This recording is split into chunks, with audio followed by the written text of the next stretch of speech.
ፓርቲ ፍላጎት አውርታችኋል። እኔ ደግሞ የራሴን ፓርቲ አላማ ፓርቲን አስተዋውቄ ነው የምወርደው። ኢትዮጵያ ሁሉ መምረጥ ካለበት መምረጥ ነው ያለበት። እንግዲህ እንደምታውቁኝ በኢህአዴግ ጊዜ የምርጫ ምልክት የኢህአዴግ ንብ ነበርና ትዝ ይላችሁ እንደሆነ የዛኔ የዚህን አበባ ህዝብ ወዝ እየቀሰመ ሀገርን ባዶ አድርጎ ማር ካጠራቀመ በጭስ ይፈወሳል በንብ የታመመ ጭስ ነው ምልክት የጭስን እንዲመርጡ ንቦች ማሩን ለቀው ከቀፎ እንዲወጡ ብያለሁ። የዛኔ እንግዲህ ይሄ የምርጫ መወዳደሪያ ነበር። ከዛ ደግሞ ማን መጣ? ብልጽግና መጣ። ብልጽግና ሲመጣ ደግሞ ምንድነው ብልጽግና? አምፖል ሲመጣ ያው እንግዲህ እኛ ሀገር ነው ዝናብ ሲዘንብ ሁሉ ጊዜ አምፖል ይጠፋል፣ መብራት ይጠፋል፣ ትራንስፎርመር ስለሚፈነዳ ማለት ነው። እና ኢትዮጵያዊ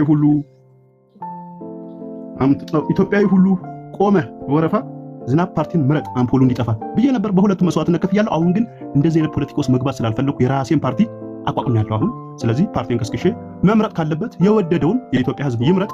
ምልክቴን እነግራችኋለሁ መጨረሻ ላይ ሰሙን።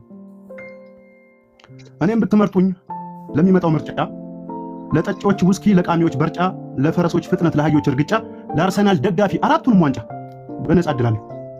በሚመጣው ምርጫ እኔም ብትመርጡ በዘር በሃይማኖት የምትበጣበጡ ከኪሴ መድቤ ከፍተኛ ባጀት ክላሽና ድሽቃ ታንክና የጦር ጀት ከሆነ ቦታ ጋር ለጦር ሜዳ ምቹ በነጻ ሰጣለሁ እንዲዋጣላችሁ። ለሚመጣው ምርጫ እኔም ብትመርጡኝ ሔዋኔና አዳሜ አልጋ ቤት በነጻ ሰጣችኋለሁ ቅዳሜ። ስለዚህ ምረጡኝ ከብዙ በጥቂት ይሄ ነው። ስለዚህ ፍላጎት ፓርቲ ምርጫችሁን ሁላችሁ አመሰግናለሁ። እኔ ጨርሻለሁ።